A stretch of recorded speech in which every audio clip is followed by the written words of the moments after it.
इथे एक रंगवलेला गणपती आहे, छान रंगवलेला गणपती आहे, तुम्ही बघू शकता।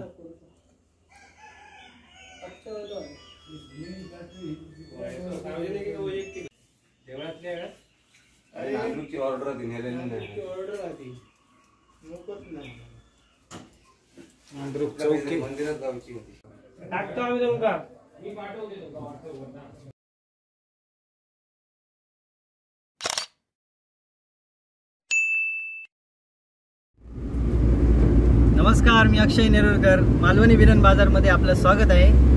तर मित्रांनो, आज आहे मंगळवार, आज आहे 29 तारीख आणि आम्ही चाललो आहे महानात दिगंबर गावडे दिव्येश गणेश चित्रशाळा यांच्याकडे आमचा गणपती असतो आणि त्यांच्याकडे आम्ही पाठ द्यायला जातो आहे। तर आम्ही इकोमध्ये आहोत, गणेश चालवतोय गाडी आणि मागे आहेत ओंकार, गिरीश आणि दयू। गणपतीचं माहेरघर समजलं जातं महान गावाला। सिंधुदुर्गात बऱ्याच जास्तीत जास्त ठिकाणी महानामध्येच गणपतीच्या शाळा आहेत, त्याच्यामुळे त्यांना माहेरघर म्हटलं जातं। आणि दिगंबर गावडे जे आहेत ते खूप जुने पेंटर आहेत आणि त्यांच्या हातात जी कला आहे ती खूप छान कला आहे।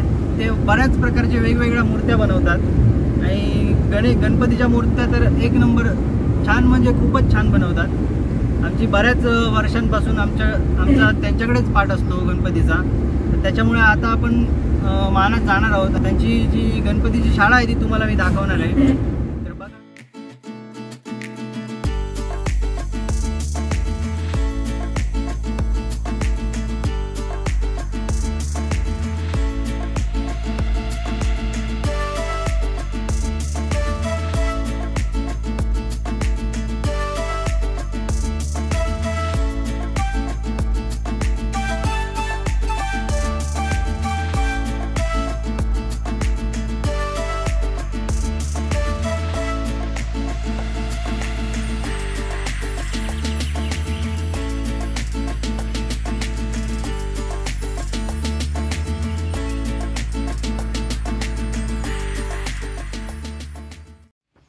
आम्ही आता महानामध्ये पोचलो आहे आणि आता आम्ही त्यांच्या घरी जाणारी ही वाट आहे, गणपतीच्या शाळेकडे जाणारी, तिथून आता आम्ही त्यांच्याकडे पाठ द्यायला चाललो आहे। मित्रांनो, इथे बघितलं तर सगळ्यांच्याच घरी सगळ्या गणपतीच्या शाळाच आहेत। इथे आम्ही आता चालतोय, तिथे डाव्या बाजूला पण एक गणपतीची शाळाच आहे, तिथे गणपती पण बनवलेले आहेत बरेच, हे समोर आपल्याला दिसत आहेत।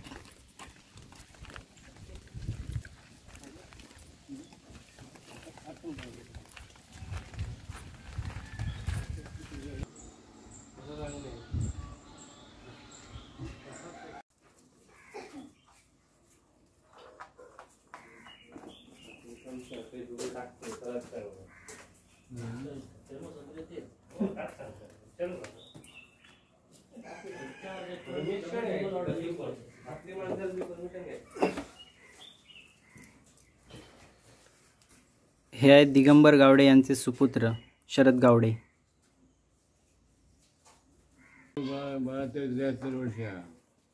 त्यांना आता 72-73 वर्ष झाली आहेत आणि ते वयाच्या जवळपास 12व्या वर्षापासून गणपती बनवत आहेत। काका, तुम्ही स्पर्धेत कधी भाग घेतलेला गणपतीच्या? कट्ट्यावर स्पर्धेत भाग घेतलेला ना, तेव्हा 1 नंबर आलेला ना? किती सालात ती स्पर्धा झालेली? 2003। दादा, तुम्ही कधीपासून गणपती करतास? 2002 म्हणजे आम्ही तेव्हा दुसरीत होतो, तेव्हापासून हे गणपती करतायत।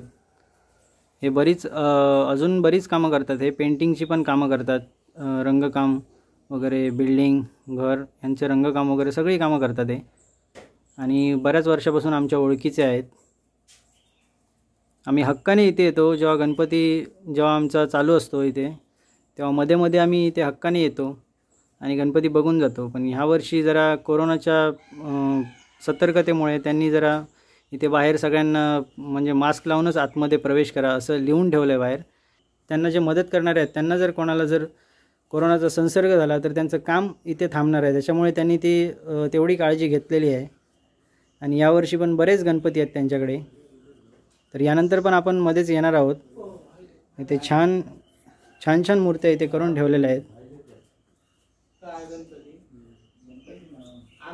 इथे एक रंगवलेला गणपती आहे, छान रंगवलेला गणपती आहे, तुम्ही बघू शकता.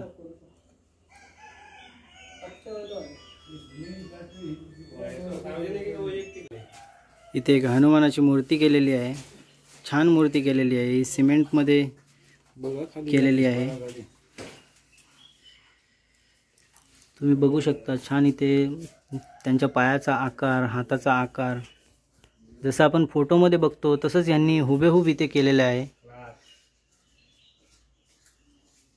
रंगकाम, दागिने, मुकुट, गदा. इथे त्यांनी एक स्वामींची मूर्ती पण बनवली आहे. ही साधारण 1 फुटाची मूर्ती आहे, पण छान त्याचं काम केलेलं आहे मूर्तीचं. हे पण जसं आपण फोटोत बघतो ना तसं प्रत्यक्ष इथे मला बघून असं वाटतंय की मी प्रत्यक्ष स्वामींच्या समोरच आहे. एवढा त्याचा हुबेहूबपणा जो आहे तो त्या मूर्तीमध्ये दाखवलेला आहे.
तर आम्ही आता गणपतीचा पाठ दिला आहे त्यांच्याकडे आणि आम्ही आता निघालो आहे घरी.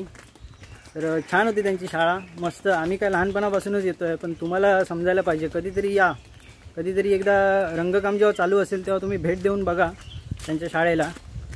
तुम्हाला छान छान मूर्ती इथे बघायला मिळतील. तर आम्ही आता घरी निघालो आहे.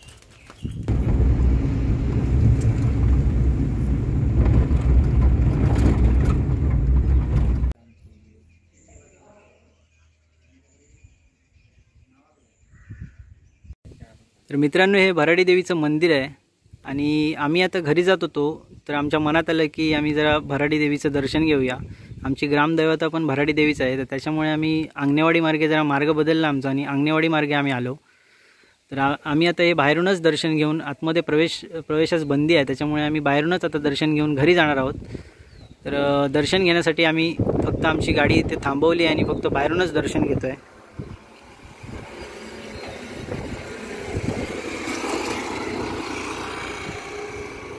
आम्ही आता दर्शन घेतलं आणि आम्ही आता चाललो घरी. सगळे गाडीत बसले आहेत आणि मी पण आता गाडीत बसतो आहे आणि आम्ही आता घरी चाललो आहे.